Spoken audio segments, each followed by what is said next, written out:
Hello everyone. तो start करते हैं next part of this unit, जिसके अंदर जानेंगे हम रेडियो कम्युनिकेशन लिंक के बारे में। यहाँ दो टॉपिक कवर करने वाले हैं, फ्रिस फार्मूला और सिग्नल टू नॉइस रेशियो। बड़ी टिपिकल सी टर्म है, रेडियो कम्युनिकेशन लिंक भी और फ्रिस फार्मूला भी। चलिए इसको क्लियर करते हैं पहले। यहाँ एक एग्जांपल दिखा रहा हूँ जो ट्रांसमीटर और रिसीवर एंटीना दो दिए हुए हैं, जिसके अंदर ट्रांसमिशन एंटीना की हाइट टी और रिसीवर एंटीना की height T R, effective aperture of transmitting antenna AET और इसी तरह से रिसीवर एंटीना का AE। एक्चुअली यही वो प्रोसेस है जिसको हम रेडियो कम्युनिकेशन लिंक बोल रहे हैं, जहाँ पर ये बताया जा रहा है कि किस तरीके से सिग्नल हमारा यहाँ से ट्रांसमिट हुआ और किस तरीके से यहाँ रिसीव हुआ। बीच इस एयर के अंदर जो डिस्टेंस हमारा आर दिखाया उसमें कितने हमारे लॉसेस हो गए। तो एक्चुअली कैलकुलेट हमें ये करना है कि कितना हमारा लॉसेस हुए, जो फ्रिस फार्मूला से बताते हैं। और इसी पर्टिकुलर ब्लॉक डायग्राम को एक मिनिमाइज फॉर्म में कहें तो इसी को ही हम बोलते हैं रेडियो कम्युनिकेशन लिंक, क्योंकि ये लॉसेस से जुड़ा हुआ है। तो इस टॉपिक के साथ साथ मैंने सिग्नल टू नॉइस रेशियो को भी कंक्लूड किया है। तो हम ये दो टॉपिक पढ़ने जा रहे हैं और ये बाद वाले टॉपिक अगले लेक्चर्स में। Radio communication link can be described by Friis transmission formula. जैसा कि मैंने बताया, ये यूज आता है डिटरमाइन करने के लिए losses between two antennas, that means transmitter और रिसीवर। चलिए कंसीडर करते हैं यही डायग्राम, जिसके अंदर एक ट्रांसमीटर लिया, एक रिसीवर लिया, दोनों के बीच में डिस्टेंस है आर, ट्रांसमिशन एंटीना की हाइट, रिसीवर एंटीना की height, AET is the effective aperture और रिसीवर का इफेक्टिव अपर्चर। ये सारी चीजें हम कंसीडर करते हैं। साथ ही साथ हम दो कुछ पावर लेते हैं, वो ये कि total power radiated by isotropic antenna, क्योंकि हमें उसी से ही कंपैरिजन करना है। और साथ ही साथ WR की कितनी पावर रिसीव करेगी। एक ट्रांसमिटिंग टावर ने या एंटीना ने पावर WT को ट्रांसमिट किया और रिसीवर साइड पर उसको मिली WR। बट इसी के बीच में एक और टर्म हम लेकर आए, वो है WR dash. That means antenna के साइड पर कितनी पावर आई और एंटीना के अंदर जो सर्किटरी है वहां पर कितनी पावर उसको मिल रही है। तो इसको भी हमने दो अलग अलग पार्ट में डिवाइड कर लिया। हमें फाइनली फ्रिस फार्मूला निकालने के लिए निकालना है कि लॉसेस दोनों में क्या हुए। तो हम ये निकाल लें कि भाई WT और WR के अंदर क्या रिलेशन है, और इंटरमीडिएट टर्म यहाँ पर लेकर आए हैं WR डैश। चलिए ड्राइव करते हैं। हमें पता है power receive per unit area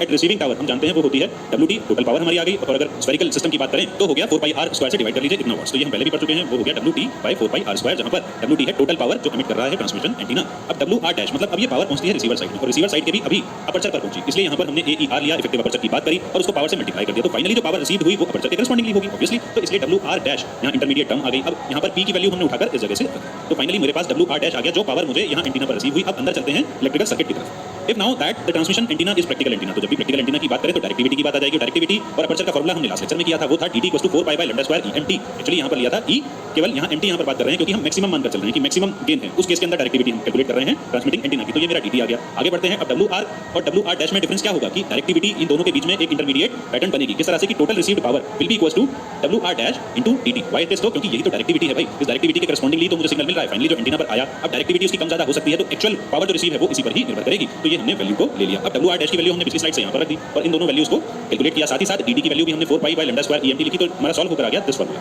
यहाँ पर जनरलाइज कर दिया गया, मैक्सिमम नहीं कह रहे, तो केवल AER ले लिया कि रिसीवर एंटीना का अपर्चर, इफेक्टिव अपर्चर। अब WT को आप इधर ले जाएं तो हमारे पास रिलेशन आ गया जो हम निकालने चले थे, WR/WT which is equals to this multiplication of the effective apertures divided by R² into λ²। और इसी को ही हम बोलते हैं फ्रिस फार्मूला, जिसे हम कैलकुलेट कर रहे हैं WR और WT के बीच में relation, that means received power और total power transmitted by the isotropic antenna. तो ये हमारा फाइनल फार्मूला निकल कर आ गया, जो मैं समझता हूं काफी इजी रहा होगा आपके लिए। आप इसको नोटबुक पे करें तो 4-5 लाइन में ये कंप्लीट हो जाएगा। तो ये इक्वेशन हमारी तब तक काम करेगी जब तक फ्रॉनहोफर कंडीशन, डिटेल इसकी काफी लंबी डेरिवेशन है, जिसने कहा कि ये ट्रांसमिशन रिसेप्शन तब तक काम करेगा, इतना अगर डिस्टेंस होगा तब तक तो ट्रांसमिशन मेरा चलेगा, अदरवाइज वो ट्रांसमिशन नहीं होगा। सो फाइनली अगर इस चीज को हम गेन के फॉर्म में भी कर सकते हैं, एक्चुअल में यही हमारा फार्मूला आ गया, बट अब इसको फर्दर गेन के फॉर्म में चेंज किया। वो कैसे कि dt मेरा है 4π/λ² AET, ये हम जानते हैं। इसी तरह से डायरेक्टिविटी अगर रिसीवर साइड की बात करें तो वो हो गया हमारा 4π/λ² AER। तो ये मैंने स्लैश लगाकर इसलिए लिखा है dt = GT = 4π/λ² AET, या फिर dr = this। तो इस तरीके से चेंज कर सकते हैं। तो यहाँ से आप कैलकुलेट कर सकते हैं AET को भी और AER को भी, और दोनों की वैल्यू को हम अपने फॉर्मूला में रखेंगे। जब फॉर्मूला में रखेंगे तो फाइनली ये सॉल्यूशन निकल कर आता है। यहाँ से एक इंपॉर्टेंट टर्म सामने आती है λ/4πr का होल स्क्वायर GT.gr। तो ये जो टर्म है, इस टर्म को हम बोलते हैं फ्री स्पेस लॉस फैक्टर। तो यही तो फ्रिस फार्मूला का ऑब्जेक्टिव था कि ट्रांसमीटर से